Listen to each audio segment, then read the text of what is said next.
Hello everybody, Scott Golden here with the Pro Wrestling Logic YouTube channel. Welcome to those of you who are new. Welcome back to those of you who are seasoned veterans of what we do around here.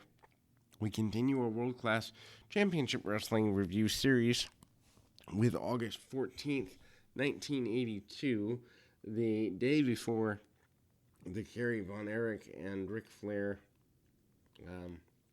major clash that probably, at least to that point, is one of Kerry's better forays into a really strong match. But this is one day before that event, and probably a very high-pressure issue for Kerry, without a doubt. And we move into that. But if you're new here, please feel free to like, subscribe, comment below, all that good stuff. We have over the first 25 or so episodes of World Class reviewed here on the first 25 that are available on the network anyway.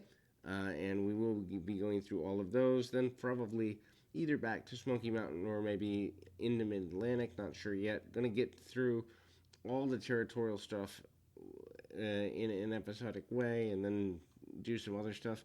The goal here is to be one of the larger, if not the largest, audio review series in pro wrestling on YouTube, and hopefully someday anywhere else. But like I said, we move into the 14th of August, midway through August. I can't believe that the beginning of the Freebirds run is a couple of months away here. Actually, quite interesting to me. But Kevin Von Erich's talks about Al Madrill and Ric Flair to open things up. Madrill gets a non-title match here.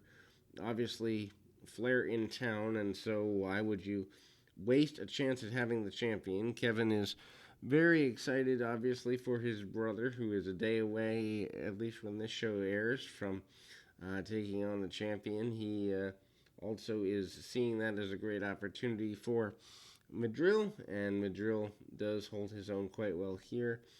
Sal Alvarez versus the Superfly is up next. The simple squash match, as is to be expected here. I don't think anybody's expecting a 5-star classic out of this one.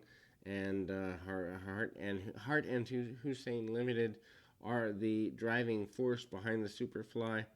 And it is clear that the Superfly is not intimidated by any of what happens in the ring regarding himself, as he immediately goes to work on Sal and stays there for quite a bit. Very basic maneuvers, body slams and chokeholds and the like.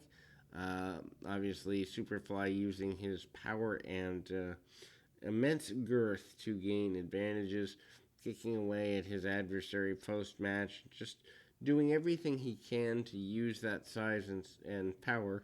Not a lot of speed. We do see Bugsy McGraw make his way out post-match, but a hanging choke, almost like a gory special, only without the leg crimping, is what leads to the victory for the Superfly. He is obviously victorious.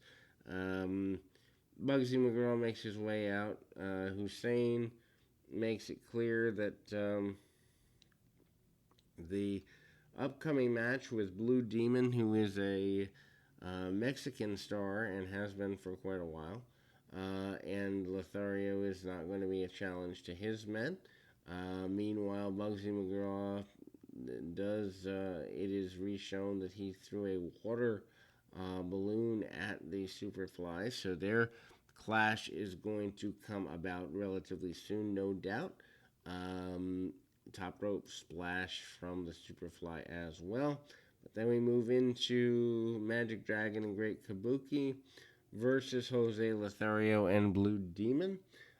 Again, Blue Demon a standout in Lucha. And it's interesting because at least here in 1982, there is a nod to Lucha. Perhaps maybe not as big as some fans would like, but there's certainly a respect for the Lucha Libre traditions in world class at this time. Blue Demon and Kabuki do a lot of squaring off, very basic match, but there's definitely a lucha infusion with a lot more speed than average. The Mexican and Japanese arm drags introduced by Blue Demon. Um, Kabuki allowed to show a little bit more than average athleticism. Might be worth going out of your way to see if you want to see that lucha. I will certainly say it has evolved. There are some basic principles and tenets of lucha that are evident even here in the early 80s. I think that's valuable. I think to a degree, Magic Dragon and later Checkmate, who comes in a little bit, certainly seen as reasons to get the fans of Texas ready for occasional lucha infusions. The match does slow down, obviously, when Jose Lothario is in there. He's not going to go at the same pace as Blue Demon is. Demon brought in, I think, as a lead-in holdover to the show the next day at the stadium, and I think that probably has a lot to do with it. Magic Dragon, though, has a good showing here. Again, worth going out of your way to check this match out if you haven't seen it. From the standpoint of the back and forth and the strength of the lucha quality here,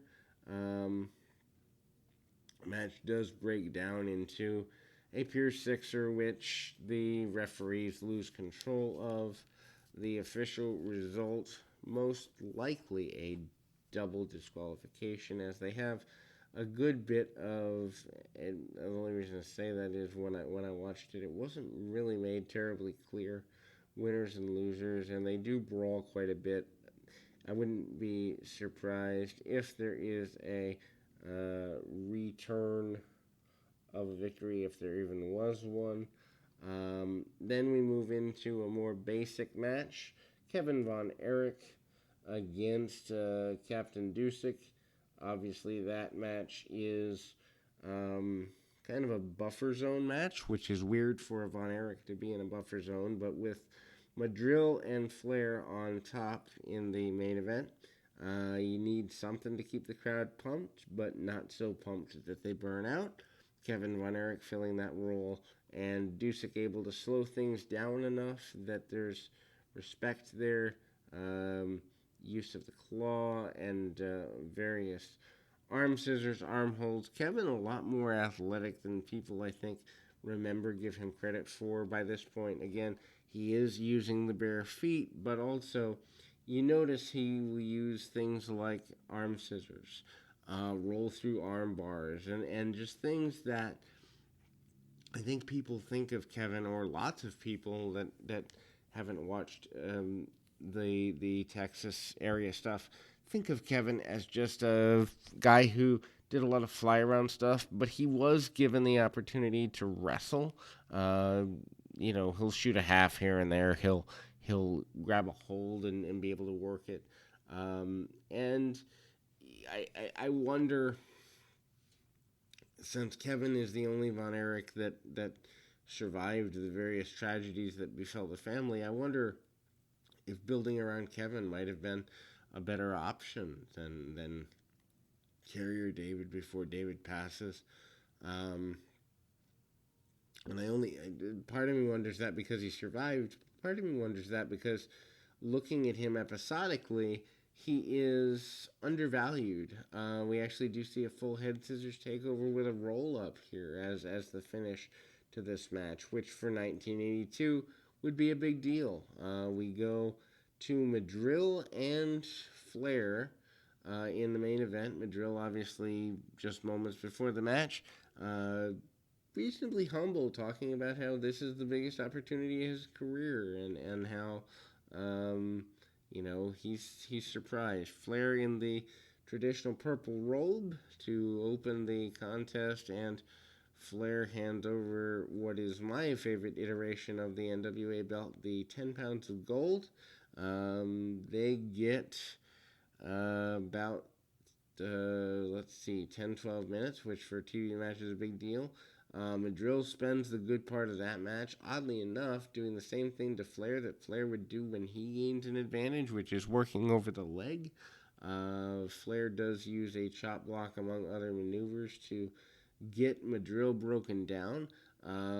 Flair is just masterful. Uh, as mentioned, I am not a huge Madrill supporter or fan, but even in this match, not that I thought Madrill was going to win, I knew he wasn't, obviously. History bears that out, but I bought Al Madrill as a legitimate challenger watching this match. There's enough back and forth. Flair still hits his chops, his chop blocks, his use of the figure four and various things, but Flair was masterful at bringing the best out of a guy, even when he's dropping the knee across the bridge of the nose. He'll take that moment of, respect and kind of follow up on a guy, and then you'll see Flair cheat, and he'll use the figure four and the ropes and this and that. And the guy can barely stand, and he will go after the leg. So Flair, even in a 10 to 12 minute match, will use a level of respect and match building that's just amazing. We actually see an abdominal stretch where Madrill has the advantage. We see the use of the figure four. We hear my need to get my phone, so I'll be back momentarily. But needless to say, worthwhile match, worth checking out. Flair's ability to get a time limit draw out of this match is actually rather masterful, and it's clear that going into the match with Kerry, he looks vulnerable enough that he's frustrated, he's lit up, and he's ready. So obviously that will be covered over the next couple of weeks, but until then, keep your feet on the ground, your mind in the moment. Until next time, everybody.